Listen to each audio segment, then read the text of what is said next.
ఇప్పుడు తిరుమలకు వచ్చే నెయ్యి కల్తీ జరిగిందంటూ ఇంకో డైవర్షన్. ఇది నిజంగా అన్నిటికన్నా ఇంకా ఆశ్చర్యం కలిగించే పెద్ద డైవర్షన్. ఎందుకనంటే చంద్రబాబు నాయుడు అనే వ్యక్తి ఎంత దుర్మార్గుడు, ఎంత అన్యాయస్తుడు అని అంటే, నిజంగా దేవుడిని కూడా రాజకీయాల కోసం వాడుకోగలగాలి అన్న ఆలోచన చేయగలిగిన వ్యక్తి ప్రపంచ చరిత్రలో ఎవడు ఉండడు. ఇంత అన్యాయస్తుడు ప్రపంచ చరిత్రలో ఎవడు ఉండడు. దేవుడు నీ రాజకీయాల కోసం ఉపయోగించుకోవాలి అని ఆలోచన చేయగలిగిన దుర్మార్గమైన మనస్తత్వం ఒక చంద్రబాబు నాయుడు గారికి మాత్రమే ఉంటాయి. నిజంగా ఇది ఎంత దారుణమైన డైవర్షన్ పాలిటిక్స్ అంటే, ఒకవైపున 100 రోజులు చంద్రబాబు నాయుడు గారి పరిపాలన మీద ప్రజలందరూ కూడా చంద్రబాబు నాయుడు మీద కోపం వెలుపుచుతూ ఉన్నారు. ఏమైనా మా సూపర్ 6లు, ఏమైనా మా సూపర్ 7లు అని చెప్పి ప్రజలు నిలదీస్తూ ఉన్నారు. ఇలాంటి నేపథ్యంలో ప్రజల మనసును డైవర్ట్ చేసేందుకు చంద్రబాబు నాయుడు చేస్తూ ఉన్న అతి దుర్మార్గమైన ఆలోచన ఈ కట్టుకథ. నిజంగా ఈ కట్టుకథ ఎంత దుర్మార్గము అనేది నేను మీ అందరికీ కూడా ఒక కొద్ది నిమిషాలు మీ టైంలో ఇస్తే నేను ఎక్స్ప్లెయిన్ చేస్తా. మీరే ఆలోచన చేయమని చెప్పి కూడా మిమ్మల్ని అందరినీ కూడా నేను కొడతా ఉన్నా. ఇంత దుర్మార్గపు పని చేయగలుగుతారా ఎవరైనా? చేయడం ధర్మమేనా అని అందరూ ఆలోచన చేయమని అడుగుతా ఉన్నా. ఎందుకనంటే కారణం ఏమిటనంటే, ఈరోజు తిరుమలకు స్వామివారికి వచ్చే ఈ నెయ్యి, ఈ తిరుమలకు వచ్చే ఈ నెయ్యి చంద్రబాబు నాయుడు గారు అన్న మాటలు దీనికి సంబంధించి, ఈ నెయ్యిలో కల్తీ జరిగింది అంటూ తాను అన్న మాటలు నిజంగా ఎంత దారుణమైన మాటలు అంటే, నాసరికమైన ఇంగ్రీడియంట్స్ వాడారని, తిరుపతి లడ్డులో యానిమల్ ఫ్యాట్ గీక్ బదులు వాడినారని, ఇదే పెద్ద మనిషి చంద్రబాబు నాయుడు ముఖ్యమంత్రి హోదాలో ఉంటూ ఒక ముఖ్యమంత్రిగా తాను మాట్లాడిన మాటలు ఇవి. నిజంగా ఒక ముఖ్యమంత్రిగా ఉన్న వ్యక్తి ఈ మాదిరిగా అబద్ధాలు ఆడడం ధర్మమేనా? కొన్ని కోట్ల మంది వెంకటేశ్వర స్వామి భక్తులు దేశవ్యాప్తంగా కాదు ప్రపంచవ్యాప్తంగా ఉన్నారు. వారందరి మనోభావాలతో ఆడుకోవడం ధర్మమేనా?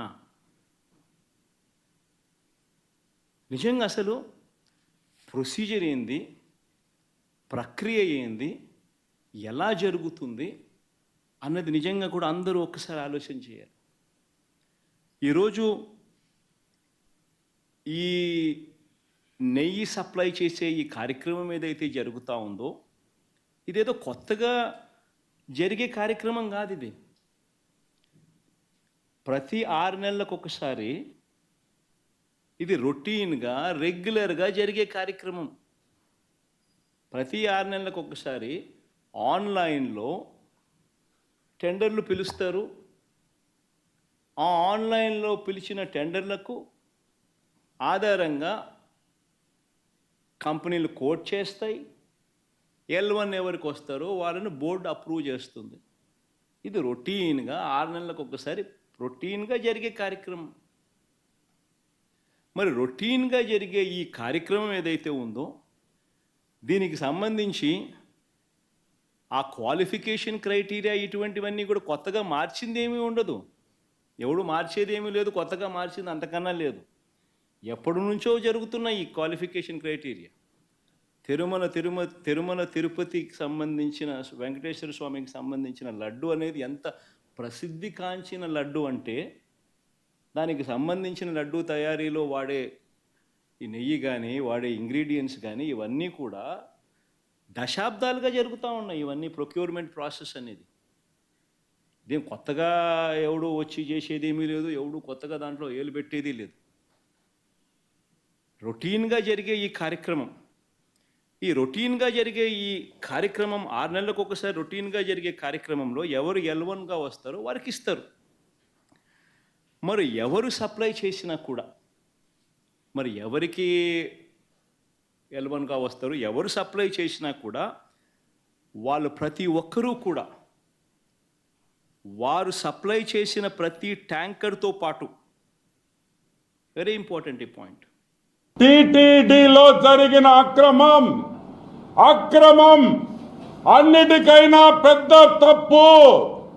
సాక్షాత్తు వెంకటేశ్వర స్వామిని అన్ని విధాలుగా భ్రష్టు పట్టించిన గాడిదల గురించి చంద్రబాబు నాయుడు గారు నిన్న బయట పెట్టడం జరిగింది. మనకు తెలుసు, వైసీపీ ప్రభుత్వం ఉన్నప్పటి నుంచి లడ్లు వాసన వస్తున్నాయి, లడ్లు తింటుంటే కంపు వాసన వస్తుంది అని ఎన్నోసార్లు మనకి కంప్లైంట్లు వచ్చినాయి. చాలా మంది విమర్శించారు, లడ్డు నాణ్యత లేదు, లడ్డు సరిగ్గా లేదు, లడ్డు వాసన వస్తుంది, చర్యలు తీసుకోమని భక్తులు వేలాది మంది సంఖ్యలో ఈవో గారికైతేమి, ముఖ్యమంత్రికి అయితేమి ఎన్నో సందర్భాల్లో మనకి చెప్పడం జరిగింది. ఫోన్ ఇన్ విత్ డివో అని ఒక ప్రోగ్రాం పెట్టినప్పుడు కూడా ఎన్నో సార్లు లడ్డు నాణ్యత లేదు, ఏదో తప్పు ఉంది, ఇక్కడ ఏదో తప్పు జరుగుతుంది అనే వాస్తవం చాలా మంది భక్తులు ఫోన్లు చేసి కూడా చెప్పారు. ఈరోజు చాలా వాస్తవాలు మీ ముందరికి బయటకు తీసుకొని వస్తున్నా.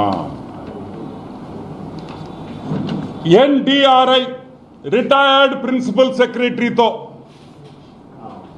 D Surendranath, dairy expert Vijayabhaskar Reddy, Telangana veterinary యూనివర్సిటీలో senior most professor D Swarnalatha garu, వీళ్ళందరితో తెలుగుదేశం కూటమి ప్రభుత్వం రాగానే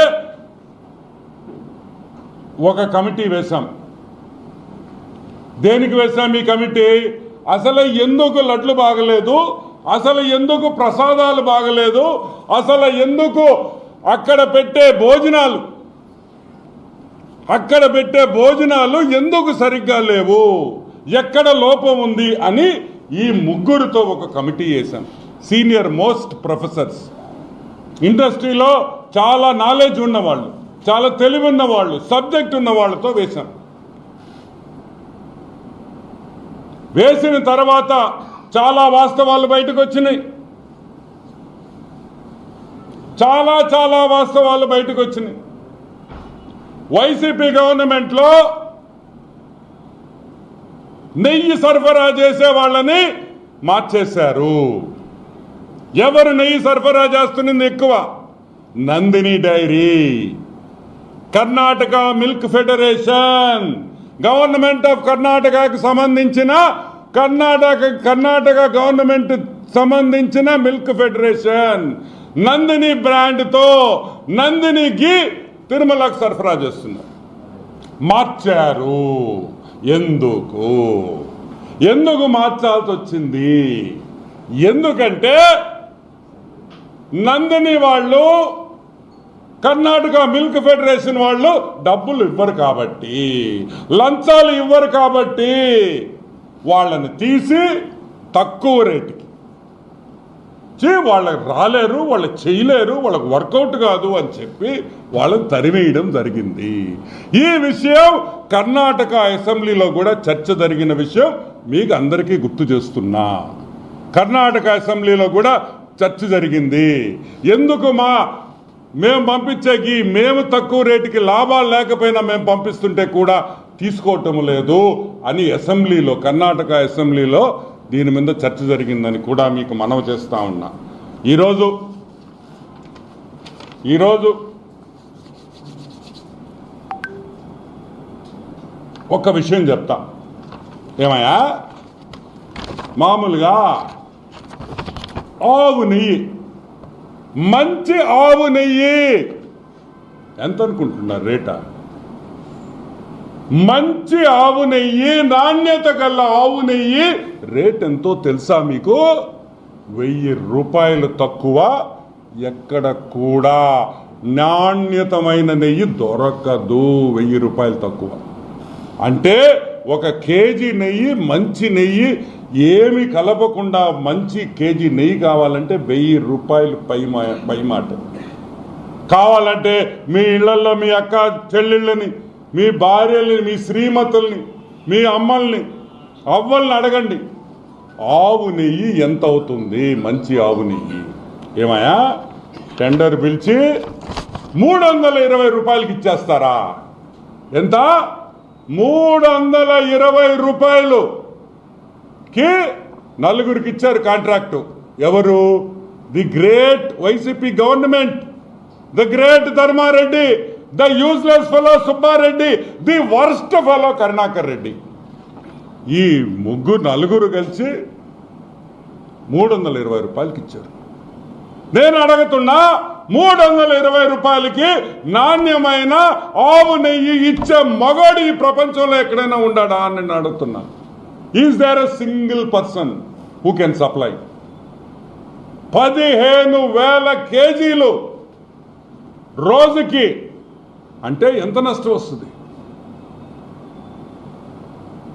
మీరు లంచాల కోసం, మీరు లంచాలు కావాలని మీరు మార్చారు కాబట్టే అక్కడ సప్లయర్లు తప్పు చేశారు.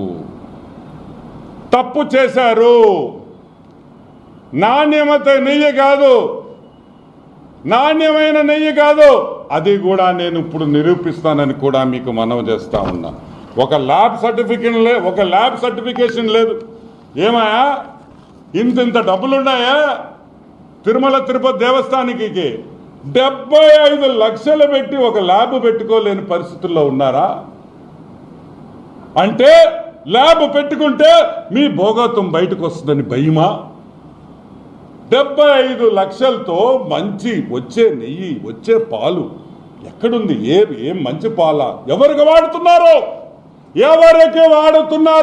గోవిందుడికి వాడుతున్నాడు. గోవిందా అంటే ఆ గోవిందుడిని మోసం చేస్తారా? అని నేను అడుగుతున్నా. మమ్మల్ని చేయండి, మమ్మల్ని లూటీ చేయండి, మమ్మల్ని జైల్లో పెట్టండి, మమ్మల్ని కొట్టండి, లాఠీలతో కొట్టండి, పర్వాలే. ఆ వెంకటేశ్వర స్వామి, ఆ కలియుగ దైవం ఏమి చేశాడయా మిమ్మల్ని అని అడుగుతున్నా. ఈ రాష్ట్రాన్ని కాపాడిన దానికి ఆయన మోసం చేశారా? ఈ రాష్ట్రాన్ని బాగుండాలనుకున్న ఆ వెంకటేశ్వర స్వామిని నాశనం చేయాలనుకున్నారా? ఈ భారతదేశం బాగుండాలని ఆ కలియుగ దైవుడు మనం కోరుకోవాల్సింది పోయి ఆయన పంచే లాగుతారా అని నేను అడుగుతున్నా. ఇది న్యాయమా? ఆ గోవిందుడిని మోసం చేయొచ్చా? హిందూ మనోభావాలు నాశనం చేయొచ్చా? అసలు మీరు మనుషులేనా గాడిదిలా అని అడుగుతున్నా. ఎదవల్లారా.